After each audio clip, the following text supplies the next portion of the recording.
네, 반갑습니다. 주일 예배 준비 찬양 같이 하시겠습니다. 283장, 찬양기 283장 같이 찬양하겠습니다. 주를 찬양하는 것은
이어서 290장 하나님은 너를 만드신 분과 찬양하겠습니다.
147장 예수의 왕이라 찬양했습니다.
참회의 기도를 드리시기 바랍니다.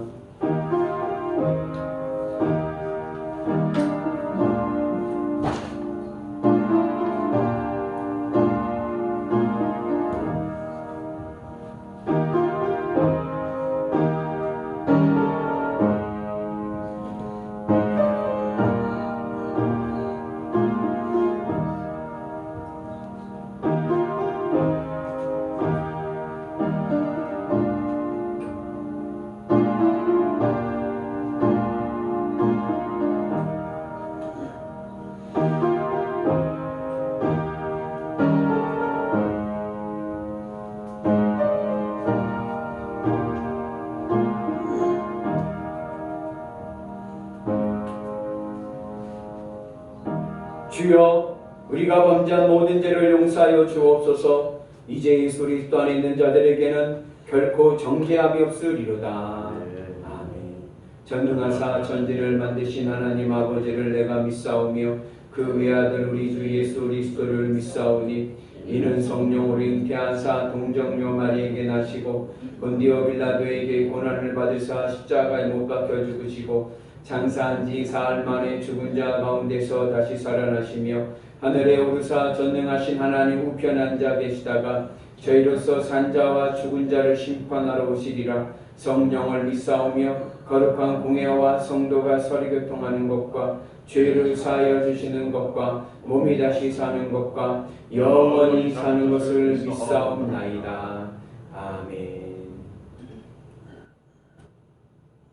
그러므로 주 안에서 갇힌 내가 너희를 권하노니 너희가 부르심을 받은 일에 합당하게 하여 모든 겸손과 온유로 하고 오래 참음으로 사랑 가운데서 서로 용납하고 평안을 내는 줄로 성령이 하나 되게 하신 것을 힘써 지키라. 몸이 하나여 성령도 한 분이시니 이와 같이 너희가 부르심의 한 소망 안에서 부르심을 받았느니라. 주도 한 분이시요 믿음도 하나요 세례도 하나요 하나님도 한 분이시니 곧 만유의 아버지시라.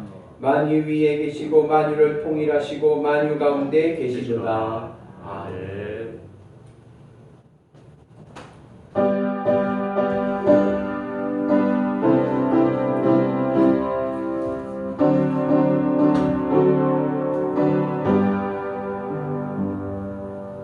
하나님 아버지 주실 죄는 귀하고 준하실 말씀일세.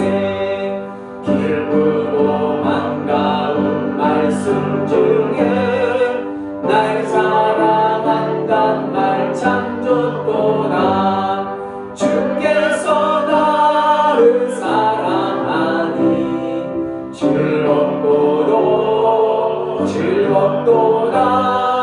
주께서 나를 사랑하니 나는 참 기쁘다. 구속의 은혜를 저버리고 어긋난 딴 길로 가다가도 예수의 사랑만 생각하면 곧 다시 예수께 돌아오니 주께서 나를 사랑하니 즐겁도다. 주께서 나를 사랑하니 나는 참 기쁘다. 구주의 영광을 바라보며 예수의 이름을 찬양하리. 영원히 찬양할 나의 노래 예수의 이름이 귀하도다. 주께서 나를 사랑하니 즐겁도다. 주께서 나를 사랑하니 나는 참 기쁘다. 주 예수 날 사랑하시오니 나 또한 예수를 사랑하네. 날 구원하시려 내려오사 십자가 위에서 죽으셨네. 주께서 나를 사랑하니 즐겁도다. 주께서 나를 사랑하니 나는 참 기쁘다. 주 예수 날 사랑하시오니 마귀가 놀라서 불러가네. 주 나를 이렇게 사랑하니 그 사랑 어떻게 보답할까. 주께서 나를 사랑하니 즐겁도다. 주께서 나를 사랑하니 나는 참 기쁘다.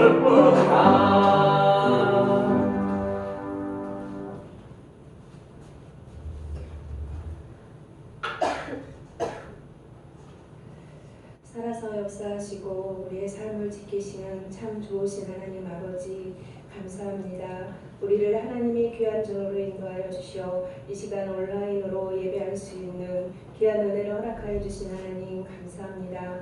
주님의 은혜 가운데 우리가 살아갈 수 있도록 날마다 우리의 삶을 인도하여 주셔서 하나님을 위한 귀한 삶을 살아갈 수 있는 저희들이 될 수 있도록 주님 인도하여 주시옵소서. 저희들의 연약함을 아시고 저희들의 부족함을 아시는 하나님, 지금 이 세상이 코로나19 바이러스로 인하여서 많이 힘들고 어려운 가운데 있습니다. 코로나 바이러스가 아버지 확산되는 가운데에 하나님 우리의 예배가 아버지 비대면으로 이렇게 예배를 드립니다. 하나님 우리의 삶을 주님께서 지켜주시고 인도하여 주셔서 우리가 온전히 주님 앞에 예배할 수 있는 귀한 은혜를 더하여 주시기를 원합니다. 하나님 이 바이러스가 하나님 앞에 잠잠해질 수 있도록 주님 함께하여 주시기를 원합니다. 그래서 정말 힘들고 어려운 정말 국민들이 아버지 그 신음소리를 주님이 들어응답하여 주셔서 그들의 삶을 주님이 인도하여 주셔서 정말 하나님 앞에 감사할 수 있는 모든 사람들이 될 수 있도록 주님 인도하여 주시옵소서. 우리가 아버지 이렇게라도 주님 앞에 예배할 수 있으니 감사합니다. 우리가 아버지 가정에서 아버지 주님 이 시간에 예배드리는 성도들이 있습니다. 그들의 마음을 주님께서 붙들어 주셔서 하나님만 바라며 잠잠히 하나님을 바라며 주님 앞에 기도할 수 있는 귀한 성도들이 되게 하시고 믿음을 잃지 않고 주님 전에 나와 주님 앞에 예배할 수 있는 그날이 할수히 올 수 있도록 주님 인도하여 주시옵소서. 하나님 우리나라의 모든 교회들을 주님 지켜주시고 인도하여 주시옵소서. 주님이 세워주신 그곳에서 주님 앞에 찬양하고 주님 앞에 예배할 수 있도록 주님 모든 교회들이 정말 하나님 이 나라의 방침을 온전히 따르고 아버지 지켜서 정말 아버지 귀하게 주님 앞에 예배할 수 있는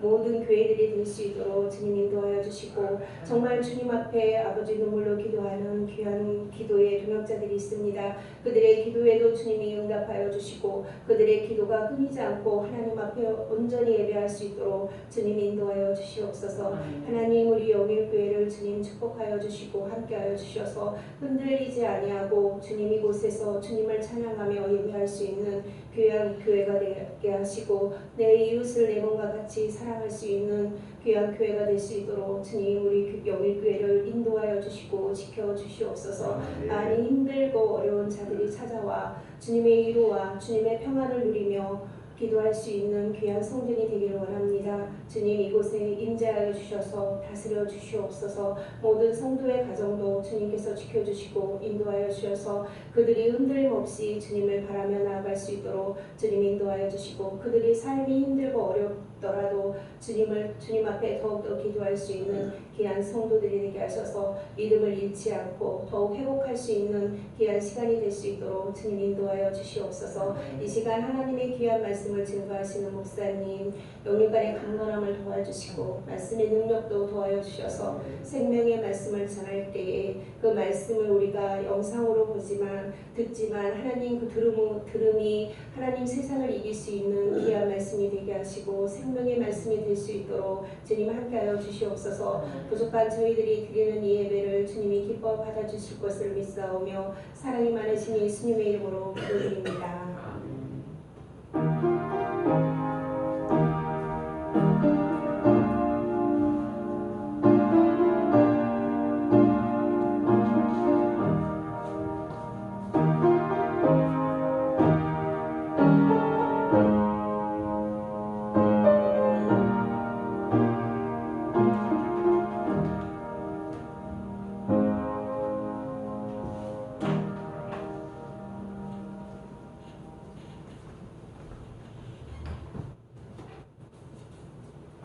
이번 주 성경 말씀은 요한복음 20장 31절입니다.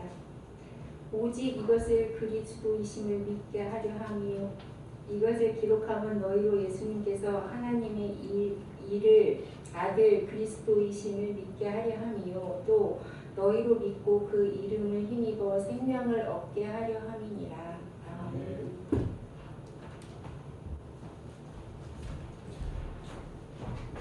할렐루야. 한 주간 잘 지내셨습니까? 오늘도 영상으로 예배를 드리는 우리 영일교회 모든 가족들에게 하나님의 은혜와 하나님의 사랑이 가득하기를 주님의 이름으로 축복합니다. 나는 사랑 덩어리, 행복 덩어리, 애교 덩어리, 승리 덩어리, 복 덩어리. 여러분들은 복 덩어리입니다. 하나님의 은혜가 함께 하시기를 주님의 이름으로 축복합니다. 오늘 말씀은 성경은 어떤 책인가에 대한 말씀입니다. 인간과 동물은 의사소통이 잘 되지를 않습니다. 왜냐하면 의사소통의 방식이 다르기 때문에 그런 거예요.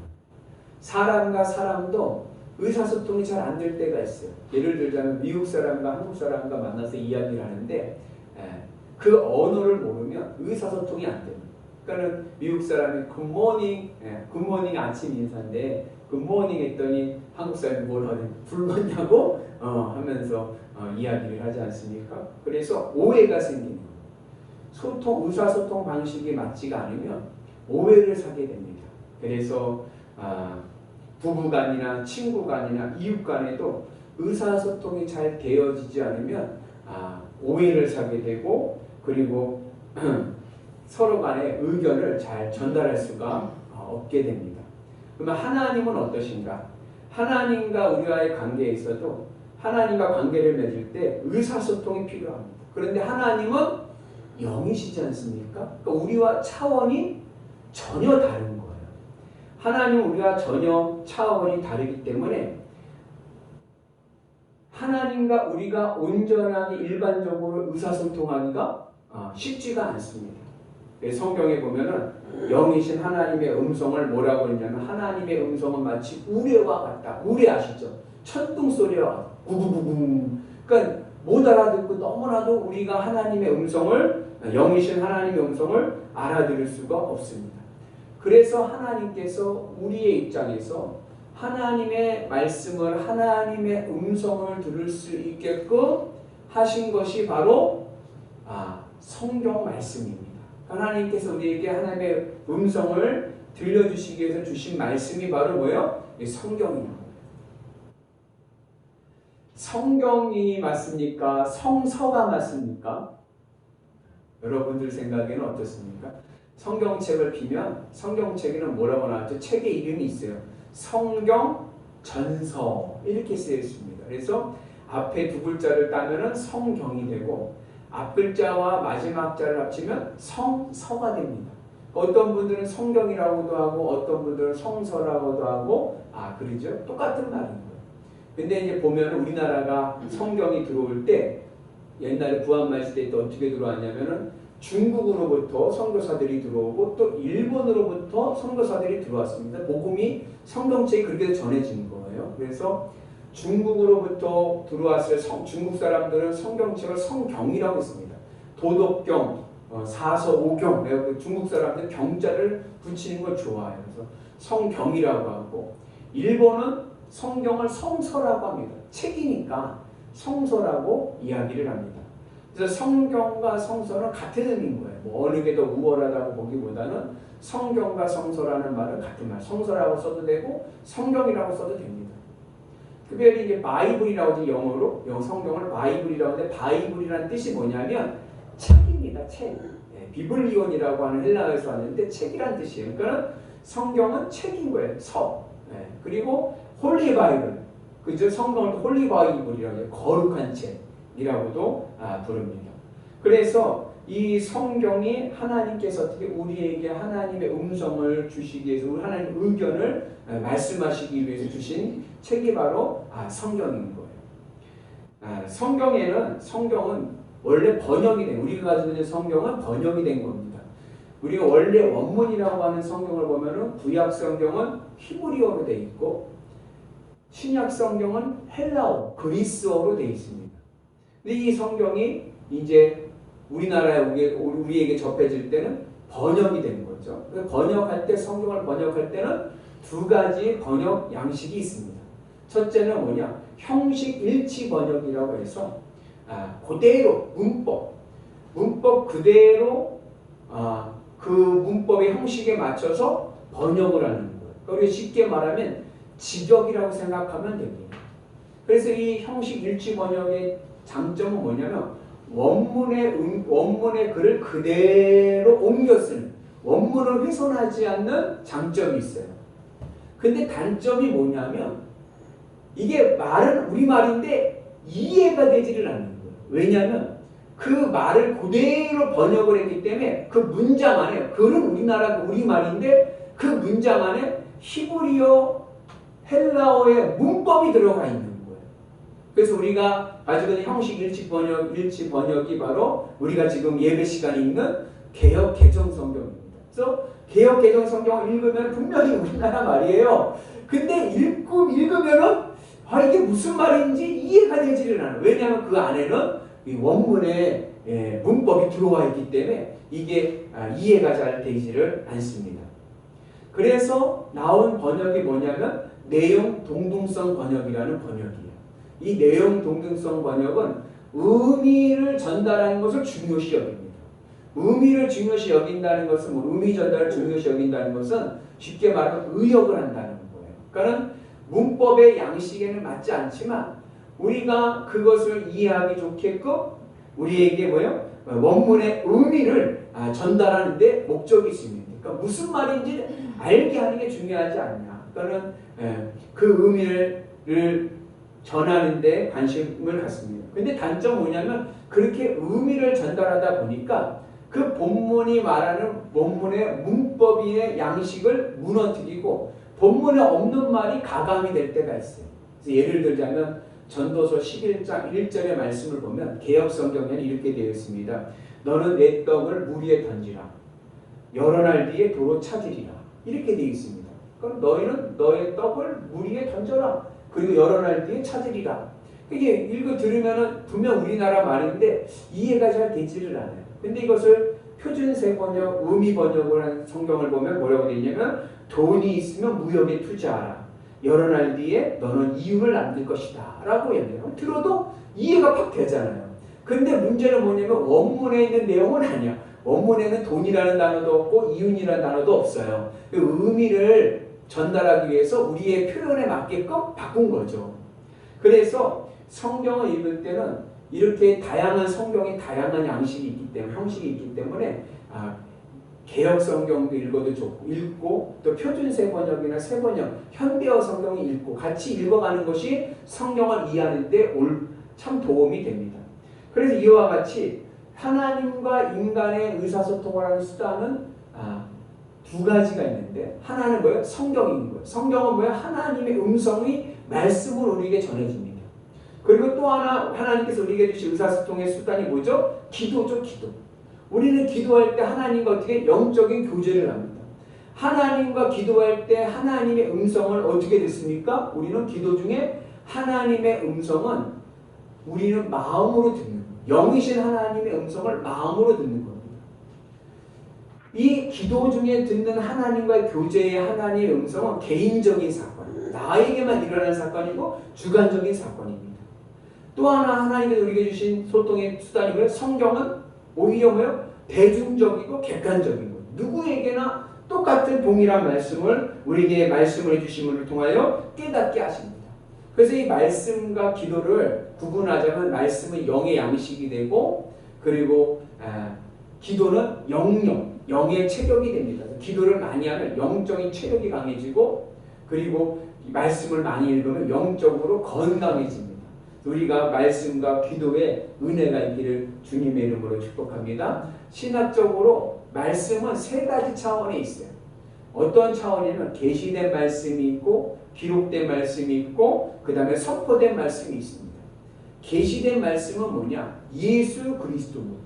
예수님 자신이 말씀이 육신이 되어 오셨다고 하지 않습니까? 그러니까 예수님 자신이 말씀입니다. 그리고 기록된 말씀은 오늘 우리가 같이 나누는 성경 말씀. 기록되어 있죠. 기록된 말씀입니다. 그 선포된 말씀은 뭐예요? 오늘 제가 이 말씀을 여러분에게 전해드리는 이 설교가 바로 선포된 말씀입니다.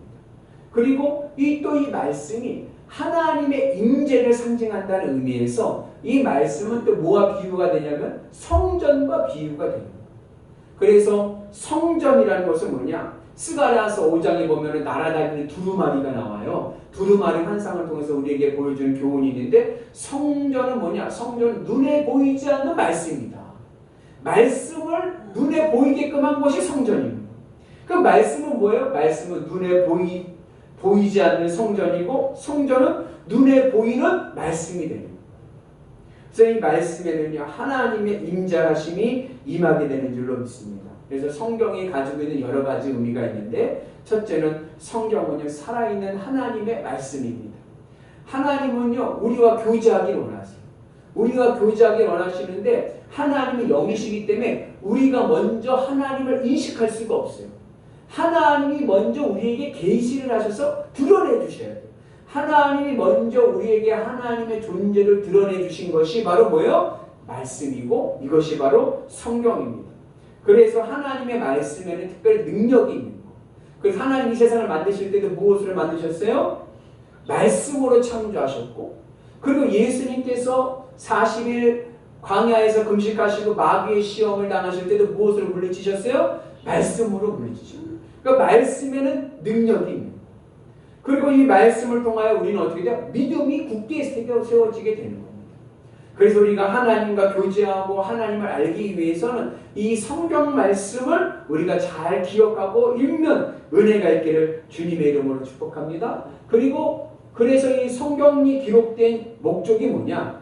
성경이 기록된 목적은 예수님이 그리스도이시고 우리에게 영생을 주시기 위한 것을 전하기 위하고 깨닫기 위해서 우리에게 성경 말씀을 주신 거예요. 그리고 성경 말씀은 내가 누구인지 나의 정체성을 깨닫게 하기 위해서 말씀을 주신 겁니다. 내가 누굽니까? 나는 하나님의 자녀입니다. 내가 하나님의 자녀라는 것을 어떻게 합니까? 성경 말씀을 통해서 알게 됩니다. 그리고 또 성경은 뭐냐? 성경은 우리가 어떻게 살아가야 되는지에 대한 규범이 되는 거예요. 그래서 오늘 그림에 보니까 성경이 어떻게 돼요? 기준이 되는 거예요. 그래서 성경을 뭐라고 부르냐? 캐논, 정경이라고 부릅니다. 정경이라는 뜻은 뭐냐? 잣대, 기준이라는 뜻이에요. 여러분들이 그리스도인이 맞습니까? 여러분들이 예수 믿는 사람인 것이 확실합니까? 그걸 어떻게 증명합니까? 그 증명이 바로 뭐예요? 내가 하나님 말씀 안에 있느냐? 이 말씀 안에 있는 자가 그리스도인인 거예요.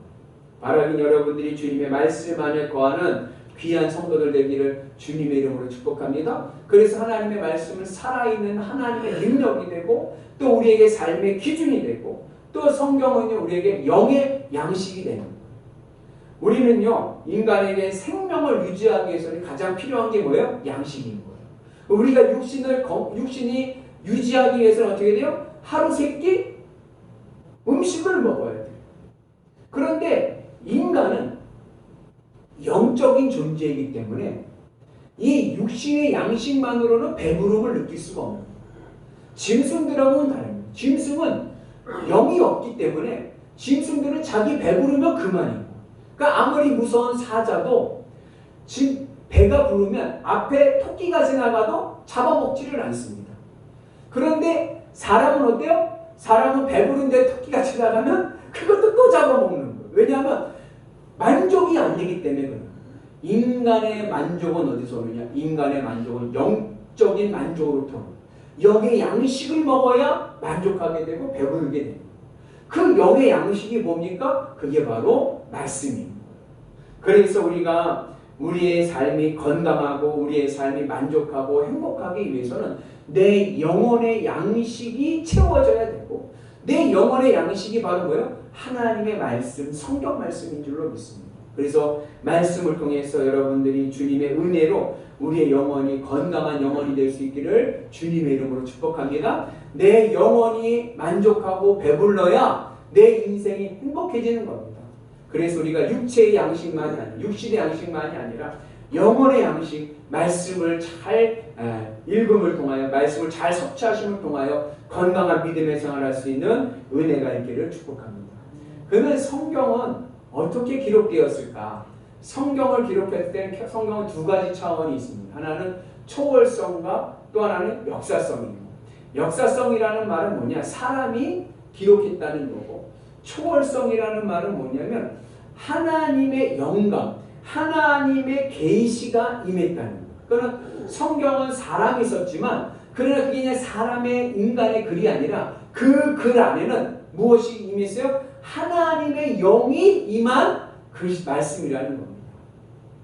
그래서 성경은 하나님의 영광으로 기록했기 때문에 우리가 말씀을 읽을 때 그 말씀이 그냥 글자로서의 말씀이 아니라 살아 움직이는 운동력 있는 말씀이 돼서 내 마음에 꽂혀서 레마, 살아있는 주님의 음성이 되는 줄로 믿습니다. 우리가 한 가지 참고적으로 알아두면 좋은 것이 뭐냐면 우리 하나님의 이름이 있어요. 하나님의 이름이 뭐죠? 여호와예요. 그죠? 여호와라는 이름은 뭐라고 그러냐면 전문적인 말로는 테트라그라마톤이라고 하는데 테트라그라마톤이라는 뜻이 뭐냐면 거룩한 네 글자예요. 그러니까 우리가 여호와라고 부르는 하나님의 히브리어의 이름은 자음 4개로 되어 있습니다. Y, H, W, H 이렇게 되어 있어요. 영어로. 근데 히브리어는 원래 히브리어에는 뭐가 없냐면 모음이 없어요. 모음이 없으니까는 그냥 Y, H, W, H가 하나님의 이름인 거예요. 읽을 수가 없는 거예요. 모음이 없으니까 읽을 수가 없어요. 그래서 성경을 읽을 때 유대인들은 어떻게 읽었냐면은 그 하나님의 이름이 나오면 읽을 수도 없고 또 하나님의 거룩한 이름을 부를 수도 없으니까 뭐라고 불렀냐면 아도나이, 주님이라고 불렀습니다. 주님, 아도나이. 그러니까 하나님의 이름이 나오면 아도나이라고 읽고 주님이라고 읽고 읽는 거예요. 그러다가 나중에 이제 모음을 붙이게 되면서 히브리어에 모음을 붙이게 되면 마소르 학자들이 모음을 붙이게 되면서 그 하나님의 이름에 모음을 어떻게 붙였냐면 아도나이에 나오는 히브리어 아도나이의 주님이라고 하는 아도나이의 모음을 그 하나님의 이름에 붙인 거예요. 그 하나님의 이름에 모음을 붙여서 발음이 하게 되니까 뭐가 되면 여호와가 되는 거예요. 그래서 여호와라는 말은 하나님의 이름과 아도나이라고 하는 주님이라는 모음이 합쳐져서 합성된 언어입니다. 하나님의 이름을 우리가 감히 부를 수 없으니까 그 여호와라고 부르는 거예요.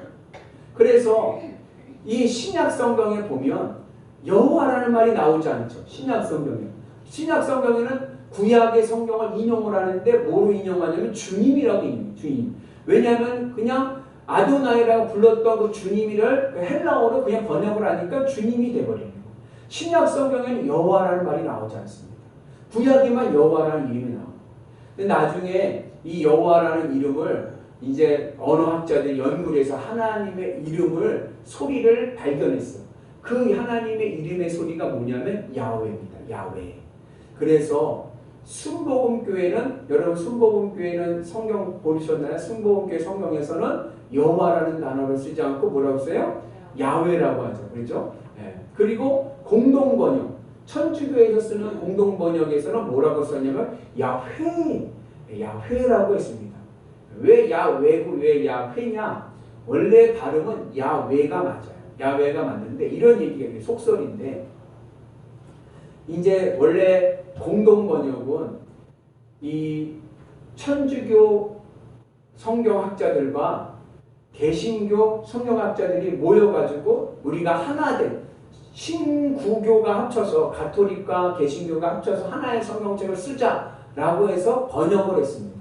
같이 번역을 해가지고 이제 번역을 할 때는 야훼로 번역을 한 거예요. 여호와라는 말을 다 야훼로 바꾼 거예요. 바꿔가지고 번역이 다 됐는데 그 중에 한 번역자가 너무나도 감격스러워서 집에 가서 어머니한테 어머니 이제 성경이 우리말로 쉽게 번역이 됐습니다. 해가지고서는 번역한 걸 읽는데 야훼 하나님께서 이렇게 이제 말씀을 이제 읽어드린 거죠. 읽어드리니까 가만히 듣던 어머니 하신 말씀이 뭐라냐면 그 말씀을 듣기는 좋은데 이해하기는 좋은데 왜 하나님이 자꾸 밖으로 나가시냐? 야훼가 야훼랑 비슷한 거 그래가지고 발음을 구분하기 위해서 야훼로 했다라고 합니다. 그래서 여호와나 야훼나 야훼나 같은 의미예요. 하나님이라고 할 때 히브리어는 엘로힘인데 엘로힘 하나님의 의미는 어떤 의미냐면 초월적인 하나님, 지고지순하신 사랑의 하나님, 자비로우신 하나님의 의미가 있습니다. 여호와라고 하는 하나님의 이름은 어떤 의미냐? 구원의 하나님, 스스로 계시는 하나님, 생명을 주시는 하나님, 그런 의미가 있는 거예요. 그거는 엘로힘이라고 하는 하나님의 이름은 멀리 하늘에 계신 하나님의 이미지가 강하다고 하면, 여호와라고 하는 주님이라고 하는 하나님의 이름은 오늘 내 삶 속에서 나를 구원하시고 나를 지키시고 나에게 생명을 주시는 하나님의 이미지가 강한 거예요. 그리고 이 하나님이라고 하는 엘로힘이라는 이 하나님의 이름을 축약을 해가지고 뭐라고 한 글자를 부르면 뭐라고 하면 엘이라고 부르고, 여호와 하나님의 이름을 축약해서 한 글자를 부르면 야라고 불러요. 그래서 우리가 성경에 보면은 엘리야 있죠. 엘리야라는 뜻은 뭐냐면은, 엘리라는 뜻은 엘은 하나님이고 리는 나우예요. 그러니까 나의 하나님 여호와, 이런 뜻이 엘리야인 거예요. 그래서 그렇게 성경에 그런 하나님의 이름이 있습니다. 이 하나님의 영감을 통해서 기록된 것이 바로 성경입니다. 그런데 이 성경은 하나님의 영감으로 기록했지만 누가 기록했어요? 사람이 기록했어요. 인간이 하나님의 영을 받아서 기록을 했는데 1500년 동안 40여 명의 사람들이 성경을 기록한 겁니다. 거기에는 유식한 사람도 있고 무식한 사람도 있고 또 젊은 사람도 있고 노인도 있고 여러 사람들이 모여가지고 하나님의 말씀을 전하게 되고 기록하게 된 겁니다. 그리고 성경에 우리가 읽을 때 장과절이 있지 않습니까? 장과절이 있는데 원래 성경에는 장과절이 없어요. 성경이 원래 장과절이 없으니까 찾기가 굉장히 힘들었겠죠. 그래서 장과절을 붙이게 되었는데, 구약 성경은 언제 붙였냐면 구약 성경은 1205년 캔터베리 주교였던 스테판 랑톤이라고 하는 주교가 장과절을 구약 성경에다 붙인 겁니다. 신약 성경은 언제 붙였냐? 신약 성경 그보다 한 300년 뒤에 551년도에 인쇄 출판업자인 스테파누스라는 분이 신약 성경에 장과절을 붙였어요. 이 장과절 신약 성경에 붙였는데, 그 신약 성경에 붙였던 장과절에 붙였던 이 신약 성경이 어떤 성경이냐면 소문자 사본 성경입니다. 소문자로 된, 그러니까 중세 시대 때 기록되어 있던 헬라어 사전 성경인 거예요. 근데 우리가 지금 가지고 있는 성경은 헬라어 성경이 4세기 초대교회 때 쓰던 대문자 사본입니다. 그래서 이게 비교하다 보니까 절없음이 생기는 이유가, 소문자 사본에는 후대 사본에는 있어요. 근데 고대 원본에는 그 절이 빠져 있는 거예요. 근데 이미 장과절은 다 붙여놨기 때문에 그거를 조정할 수가 없으니까 후대에는 있지만 원래 원본에는 없는 절은 어떻게 해요? 그냥 절없음으로 해놓고 거기다 각주를 달아서 밑에다가 어떤 사본에는 이러한 구절이 있습니다라고 소개하고 있는 것입니다. 이렇게 장과절을 왜 붙였느냐, 어떻게 붙였느냐, 근거가 어디냐, 성경에 어떤 근거를 가지고 이렇게 장과절을 붙였느냐.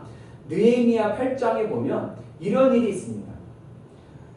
이스라엘 백성들이요, 나라가 망하고 나서 포로로 바벨론에 끌려갑니다. 바벨론에 끌려가서 70년을 거기서 한 50년을 바벨론에 살게 되고 페르시아 시대 때 다시 귀환해서 돌아오게 됩니다. 그런데 언어가 바벨론에서 50년을 살았기 때문에 언어가 바뀌고, 예를 들자면 우리나라 사람이 미국에 가가지고 50년을 살았어요. 그러면은 그 미국에서 50년 사는 동안 어떻게 해요? 그 아이들을 낳았을 거 아닙니까? 그 아이들은 한국말을 잘할까요? 영어를 잘할까요? 영어에 익숙한 거죠. 그 다 영어를 하는 거예요. 그 당시 그런 거와 같이 이 바벨론 포로로 갔던 사람들이 다 이제 무슨 말을 하게 되냐면, 그 포로로 끌려갔던 세대들 거의 다 죽고, 그 바벨론에서 태어난 사람들이 말은 다 뭐냐면 아람어인 거예요. 아람어. 그래서 다시 포로 귀환해가지고 바벨론 예루살렘으로 돌아와서 그때의 학사 에스라가 이 돌아온 이 이스라엘 유대의 백성들, 포로 귀환한 백성들에게 하나님의 말씀을 전하기 시작을 합니다. 그때에 만들어진 것이 뭐냐면 강대상인 거예요. 강대상. 이 강대상이 원래 성전에는 없었죠. 근데 강대상이 언제 만들어졌냐면 에스라가 유대 백성들을 앉혀놓고 그리고 하나님의 말씀을 전하려고 강대상을 만든 거예요. 그 강대상에서 하나님의 말씀을 전하는데, 이 하나님의 말씀은 성경은 무엇을 기록되어 있어요? 구약 성경은 히브리어로 기록되어 있잖아요. 히브리어는 유대인들의 말인데 이 세대들은 히브리어를 못 알아들어요. 그리고 무슨 말을 알아들어요? 아람어를 알아듣는. 그러니까 어떻게 하냐면 에스라가 여기서 성경에서 여기서 읽습니다. 히브리어를 읽어요. 히브리어를 읽으면 그 밑에서 사람들이 어떻게 해요? 그 히브리어를 아람어로 통역을 해주는 거예요. 그럼 아람어로 통역을 해주면 이게 끊고 맺는 게 맞아야 되는 거예요. 그냥 막 쭉 얘기하면 못 전하잖아요. 그러니까 어느 정도 얘기하고 쉬면 그 동안에 또 전하고 히브리어로 말하면 어느 정도 얘기하면 끊으면 그걸 또 아람어로 말하고 이러한 끊기의 쉼표의 표시가 히브리어 성경에 있어요. 파라쇼트 그리고 세투마라고 하는데 그런 쉼표의 표시가 있는 거예요. 그래서 큰 문단을 나눌 때는 파라쇼트라고 하는데 이것이 장이 되었고 그 다음에 세투마는 그 문단 안에서 이루어지는 끊어읽기 쉼표의 끊어읽기가 바로 세투마가 되는 이게 바로 절이 된 거예요. 그래서 그 전통에 따라서 장과 절을 붙이게 된 것입니다. 그래서 성경은 이런 역사적인 과정을 통해서 우리에게 기록이 된 거예요. 그러면 성경은 어떠한 구성을 되어 있는가? 구약 성경이 몇 권인지 아시죠? 구약 성경은요 39권입니다. 그리고 신약 성경은요 27권입니다. 그런데 이 구약과 신약에서 약이라는 말은 어떤 뜻이에요? 약속이라는 뜻이에요. 옛 약속, 구약은 옛 약속, 신약은 새 약속. 그럼 약속인데 무슨 약속을 하나님께서 하시는 것? 이게 말씀을 통해서 하나님께서 우리에게 말씀을 통해 약속하신 것은 뭐냐면 구원과 축복인 거예요. 하나님은 이 말씀을 통해서 우리에게 천국의 구원의 약속과 또 우리에게 주시는 복의 약속을 하고 계시는 것입니다. 그리고 우리가 성경을 읽을 때 이해가 되질 않지만 그 성경이 구성되어 있는 대로 읽는 것이 유익합니다. 그래서 요즘에는 성경이 잘 이해하기가 어려우니까 성경을 이해하기 쉽게 해서 연대기적으로 이해하기 위해서 이렇게 파로나마 성경, 무슨 성경에서 읽기 좋게 막 이렇게 순서를 바꿔놓은 성경들이 있어요. 그런데 성경이 된 순서는요 하나님의 성입니다. 그래서 이 성경을 그냥 마음대로 막 옮겨서는 안 돼요. 그대로 읽는 것이 은혜가 돼요. 예를 들자면 신약 성경의 첫 번째 장이 뭐예요? 첫 번째 책이 마태복음입니다. 그런데 신약 성경에서 제일 먼저 기록된 책은 뭐냐면 데살로니가 전서입니다. 그리고 복음서 중에서 가장 먼저 기록된 것은 마가복음입니다. 그런데 왜 마태복음이 제일 첫 번째 책으로 왔느냐? 이 마태복음은 신앙의 교과서와 같은 거예요. 우리 교회 제가 요즘에 강해 설교할 때 마태복음 설교를 계속 쭉 했던 이유는 이 마태복음이 신앙의 교과서이기 때문에 교회 공동체 교과서를 쓰여졌기 때문에 그런 거예요. 그리고 이 마태복음의 성향은 유대적인 성향이 많아서 구약 성경과 연결이 잘 되는 거예요. 그래서 우리가 알지 못하는 이 성경의 배열에도 하나님의 섭리가 있는 거예요. 예를 들자면 구약 성경만 보면 구약 성경은요 우리가 가지고 있는 기독교가 가지고 있는 구약 성경이나 유대인들이 가지고 있는 유대인들의 성경이 있어요. 유대인들의 성경을 뭐라고 하냐면 타낙이라고 합니다. 히브리 바이블 타낙이라고 하는데 유대인들의 성경이나 책은 똑같아요. 그런데 순서가 달라요. 우리는 창세기로 시작해서 뭐로 끝나죠? 말라기로 구약 성경 말라기로 끝나죠. 그런데 유대인들의 성경은 창세기로 시작해서 역대기로 끝납니다. 왜 역대기로 끝나냐? 순서가 다른 거예요. 왜 역대기로 끝나냐면 마지막 역대기서의 마지막 장면을 뭐냐면 여호와긴이라고 하는 왕이 다시 예루살렘으로 돌아오는 장면으로 끝이 납니다. 그러면서 무엇을 얘기하냐면 유다 나라의 회복을 얘기해요. 이 땅에서 유다 나라의 회복을 꿈꾸면서 성경이 맞춰지는 거예요. 타락이 맞춰지는 거예요. 그러나 우리는 무엇을 끝납니까? 예언서 말라기를 끝나요.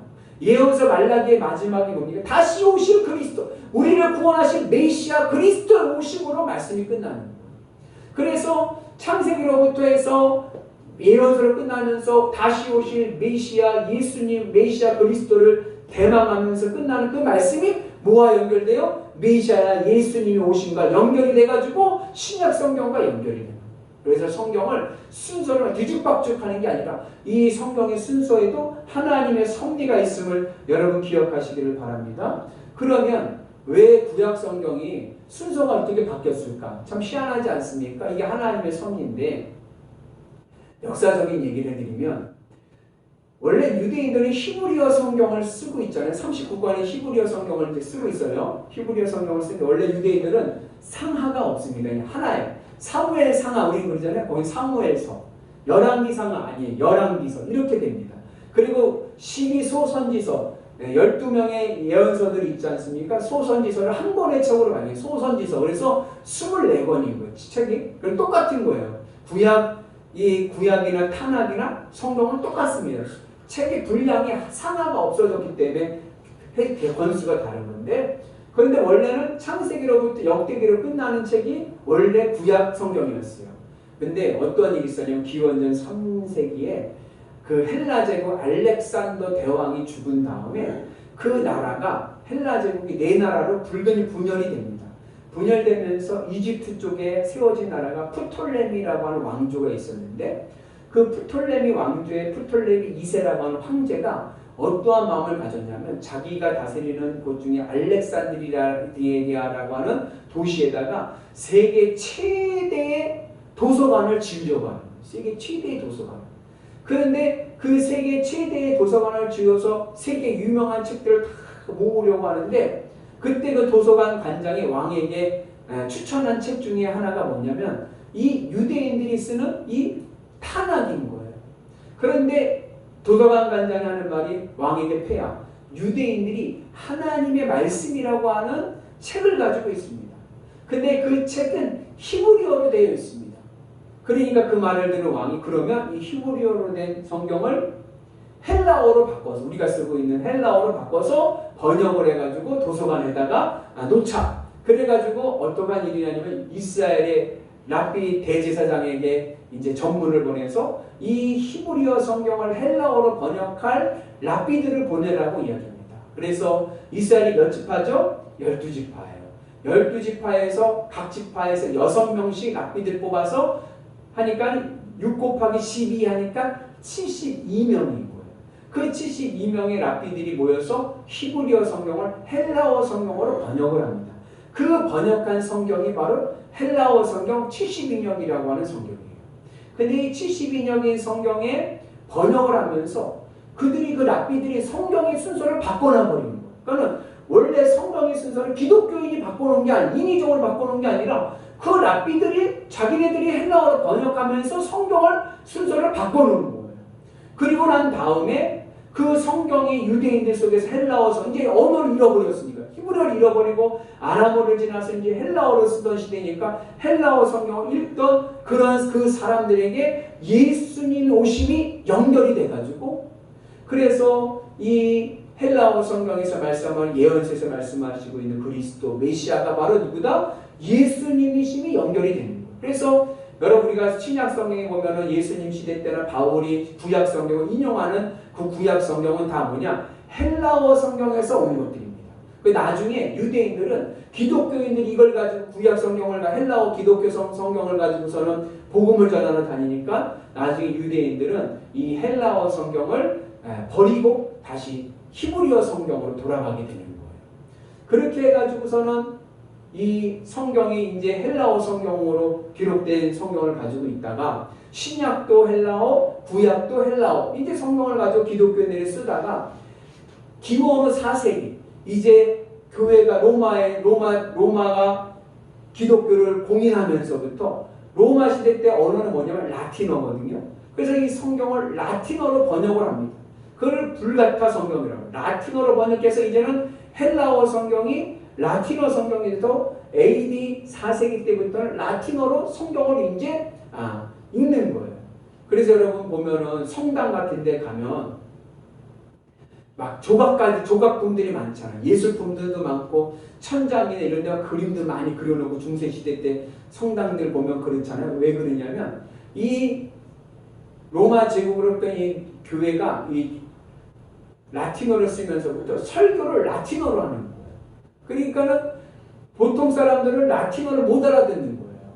못 알아들으니까 와서 아무 의미를 모르는 말만 사제가 하니까는 그냥 못 알아들으니까 어떻게 돼? 은혜가 안 되잖아요. 그러니까 그들에게 조각, 예술품, 그림이나 조각품을 통해서 그냥 그것으로 은혜를 받게 하는 거예요. 그래서 와서 신부님이 라틴어로 설교를 하면 못 알아듣는데 천장을 보면 그림이 천지창조서부터 계시록까지 그림이 짜여서 그거 보면서 은혜 받고 이제 그렇게 된 거죠. 그러다가 종교 개혁이 일어나면서 이제 마틴 루터가 다시 오직 성경으로 하면서 그 라틴어 성경을 버리고 이제 자국어로 성경을 번역하면서 오늘 우리가 이 성경을 가지게 된 것입니다. 이 성경에는 여러 가지 구성이 있죠. 구약 성경에는요, 모세 오경으로부터 해가지고 예언서, 역사서, 그 다음에 성문서가 있습니다. 모세 오경은 앞에 창세기, 출애굽기, 레위기, 민수기, 신명기를 오경이라고 하고, 예언서는 우리가 아는 대로 예언자들이 쓴 책이고, 역사서는 우리가 알듯이 여호수아서부터 해서 역대기까지 이르는 역사적인 이야기이고, 그리고 성문서라고 하는 것은 우리의 삶의 지혜, 시편이나 욥기나 잠언서나 그런 이야기들. 근데 이 구약 성경의 내용을 한마디로 정리하자면 무슨 내용이 되냐면, 구약 성경은요, 신정사회입니다. 신정사회라는 게 뭐냐면 하나님이 다스리시는 나라, 하나님이 다스리시는 세상. 신약은 복음서, 서신서, 계시록으로 되어 있습니다. 복음서 예수님의 활동하심을 기록한 거고, 그리고 서신서는 믿음에 대해, 예수님을 증언하는 믿음에 대해서 기록한 거고, 계시록은 마지막 때에 대한 종말에 대해서 말씀하고 있는데, 이 신약 성경에서 말씀하고 있는 핵심은 뭐예요? 영생인 거예요. 생명을 얻는 겁니다. 천국 가는 겁니다. 그래서 이 구약과 신약은, 구약은 하나님이 다스리시는 세상, 신약은 천국과 영생. 그런데 천국과 영생도 결국은 뭐예요? 하나님이 다스리시는 세상입니다. 그래서 이 구약과 신약을 통틀어서 성경 전체를 아우르는 핵심적인 키워드는 뭐냐? 그것은 임마누엘입니다. 하나님이 함께 하십니다. 저는 이 말씀을 통해서 하나님이 여러분들과 함께 할 수 있는 은혜가 있기를 주님의 이름으로 축복합니다. 그래서 말씀을 통해서 우리는 어떻게 돼요? 하나님과 함께하고 하나님이 나를 다스리시고 하나님이 인도하시는 생명 가운데 있는 은혜가 있기를 축복합니다. 그래서 아까 말씀드렸듯이 성경은 두 가지 약속을 하고 있는 거예요. 우리에게 구원의 약속과 축복의 약속을 하고 있습니다. 구약은 어떤 거냐? 예수님 오시는 것을 바라보면서 가는 거예요. 오실 예수님을 바라보면서 가는 게 구약 성경이고, 신약 성경은 뭐냐? 이미 오신 예수님과 함께 세상을 살아가는 것이 신약 성경입니다. 그래서 이 성경의 핵심은 바로 누구다? 예수 그리스도임을 여러분 기억하시기를 바랍니다. 그리고 이 성경의 궁극적인 목적은 우리에게 뭐예요? 예수님이 그리스도, 메시아, 구세주이심을 믿고 우리가 어떻게 해요? 생명을 얻게 하기 위해서, 영원한 생명, 천국의 백성의 천국에 들어가게 하기 위해서 말씀을 주신 겁니다. 그래서 보니까 이 사람이 보는데 말씀을 보면서 길을 가지 않습니까? 그런데 이것은 단순히 천국에 들어가는 것이 목적만이 아니라 그것을 통해서 오늘 우리의 삶이 천국의 현처럼, 천국이 내 삶 속에서 경험되고 은혜되는 은혜가 있기를 축복합니다. 그래서 말씀을 읽고 말씀에 은혜가 있으면 어때요? 기쁘죠. 힘이 납니다. 그래서 여러분, 주님의 은혜 안에서 말씀을 경험하면서 그 말씀을 통해서 천국의 은혜로 마지막 가는 그 영생의 길을 갈 수 있는 은혜가 있기를 주님의 이름으로 축복합니다. 성경이 66권인데 조금 우리가 좀 집중해야 될 것은 성경이 어디 있는지를 알아야 돼요. 그래서 성경에 있는 책들을 어떻게 하면 쉽게 알 수 있을까? 없어요. 방법이. 그냥 많이 접하고 그리고 많이 읽다 보면 성경의 순서를 아는 거죠. 그래서 예를 우리 코로나가 아니면 같이 노래를 불러보려고 했는데 그런 노래가 있죠. 창세기, 출애굽기, 레위기, 민수기, 신명기, 여호수아. 얼마나 성경 외우기가 어려우면 노래를 만들었을까. 근데 여러분들 성경 왕도가 없습니다. 그래도 기독교인이라고 하면 책의 순서 정도는 알 수 있는 은혜가 있기를 축복합니다. 그러면 우리가 이 성경의 말씀을 어떻게 어떻게 믿을 수가 있는가? 성령이 임해야 믿을 수가 있는 거예요. 성령이 임해야. 그 성령이 우리 안에 계셔야 하나님의 말씀을 깨닫게 되고요. 성령의 은혜가 있어야 우리가 하나님이 이 말씀이 하나님의 말씀임을 믿게 되는 줄로 믿습니다. 그래서 예전에 이어령이라고 하는 초대 문화부 장관 하셨던 분이요. 예수 믿기 전에 성경을 몇 번 읽었냐? 10번을 읽었대요. 성경을. 근데 아무런 감흥이 없는 거예요. 왜요? 그에게 성령이 임하지 않아요. 근데 그에게 성령이 임하고 난 다음에 보니까 성경이 무엇을 느껴져요? 이 성경이 인간의 책이 아니라 하나님의 말씀으로 느껴지는 거예요. 그래서 우리가 하나님의 말씀을 이 성경이 하나님의 말씀임으로 깨닫고 그 말씀을 통하여 하나님을 믿을 수 있게 되는 것은 바로 무슨 역사다? 성령의 역사가 임하게 되는 줄로 믿습니다. 그래서 우리가 말씀을 통해 들을 때 성령의 능력이 나타나는 거예요. 성령의 능력이 나타나세요. 성령의 은사가 나타나고요. 성령의 열매가 맺혀지는 은혜가 있는 줄로 믿습니다. 성령의 은사가 고린도전서 12장에 보면 9가지로 되어져 있습니다. 지혜의 은사, 지식의 은사, 영분별의 은사, 방언의 은사, 통역의 은사, 예언의 은사, 믿음의 은사, 신유의 은사, 권능의 은사. 이 은사가 말씀을 통해 들을 때 우리에게 나타나는 역사가 일어나게 되는 줄로 믿습니다. 그리고 성령의 열매가 맺혀집니다. 갈라디아서 5장에 성령의 9가지 열매가 나오죠. 사랑과 희락과 화평과 인내와 양선과 자비와 충성과 온유와 절제의 열매가 맺혀지는 줄로 믿습니다. 그래서 우리가 이 말씀이 그냥 성경책의 말씀이 그냥 문자가 아니라 살아 역사하시는 하나님의 말씀으로 내 삶에 꽂히기 위해서 성령의 은혜가 우리 가운데 임해야 될 줄로 믿습니다. 그래서 그 성령의 은혜 가운데 말씀을 통해서 우리의 삶에 기쁨의 은혜가 있기를 축복합니다. 말씀의 은혜를 받으면요 어때요? 궁금해요. 말씀이 궁금해요. 그래서 예배 시간이 기다려지고요. 성경 읽는 것이 너무나도 좋습니다. 그러면서 무엇을 느끼냐면 말씀이 꿀송이보다 달다. 그것이 경험이 되는 거예요. 여러분들에게 그러한 은혜가 있기를 축복합니다. 이제 말씀을 접할 때마다 가슴이 설레이고 내 마음에 기쁨이 오고 그래서 우리의 신앙생활이 행복해질 수 있는 은혜가 있기를 축복합니다. 성경 말씀은 영의 양식입니다. 말씀이 내 안에 채워져야 참된 기쁨과 만족이 오는 거예요. 바라기는 우리 모든 영인의 성도들이 주님의 말씀의 은혜로 날마다 기쁨과 만족, 영의 양식을 체험을 통하여 행복한 성도들 되시기를 주님의 이름으로 축복합니다. 기도하겠습니다. 은혜로우신 하나님 아버지 감사합니다. 오늘도 주님의 은혜 안에서 믿음으로 승리하게 도와주시고 하나님의 말씀 성경책에 대해서 은혜를 나누게 하시니 감사합니다.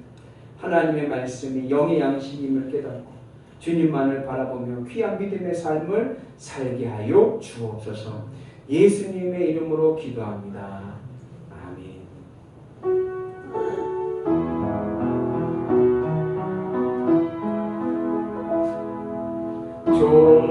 조신 하나님,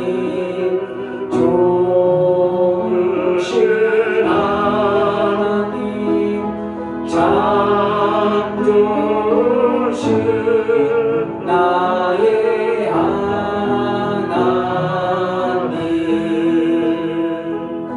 우리의 기도를 응답해 주시는 참 좋으신 나의 하나님.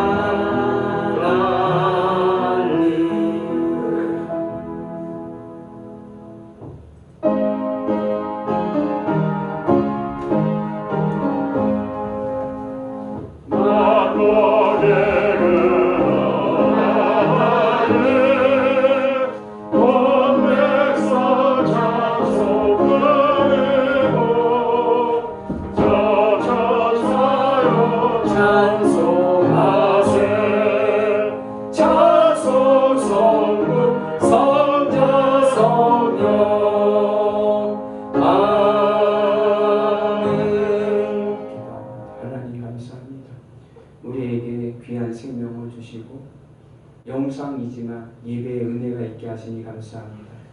하나님의 말씀 성경책이 영의 양식임을 깨닫게 하시니 감사합니다.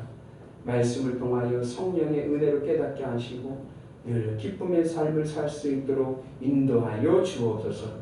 그 믿음의 결단으로 드려진 예물입니다. 하나님 흠양하여 주시고 놀라운 주의 복음의 은혜가 넘쳐나게 도와주셔서 날마다 주님을 찬양하며 주께 영광 돌리며 살아갈 수 있도록 인도하여 주옵소서. 드려진 예물이 하늘의 복이 넘쳐나게 도와주시고 30배, 60배, 100배의 은혜가 임하게 하여 주옵소서. 예수님의 이름으로 기도합니다. 아멘. 자리에 앉으시기 바랍니다. 교회 소식 알려드리겠습니다. 정부 시행 명령에 따라서 우리가 온라인으로 예배를 드리고 있습니다. 유튜브를 통해서 같이 예배를 드리는데 그래도 예배 드릴 때만큼은 마음을 정결하게 하셔서 예배에 집중할 수 있는 은혜가 있기를 축복합니다. 그리고 금주 강단 꽃꽂이는 우리 이윤건 장로님, 김순정 원사님 가정에서 범사에 감사함으로 드리셨습니다. 감사합니다. 다 같이 자리에서 일어나셔서 파송하시겠습니다. 사랑하는 성도 여러분, 한 주간도 세상 속에서 주님의 손발이 되어 주님의 기쁨으로 살아가도록 파송합니다. 주님의 선물이 되어 살겠습니다. 아멘.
이제는 우리 구주 예수 그리스도의 은혜와 하나님 아버지 만극하신 사랑하심과 성령님 감화감동 역사하심과 교통하심과 충만하심이 하나님의 말씀이 나의 영의 양식임을 깨닫습니다.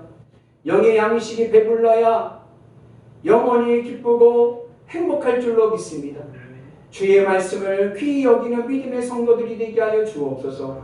믿음으로 결단하는 영일교회 교우들과 이 제단 위에 이제부터 영원토록 함께 하시기를 간절히 축복하옵나이다.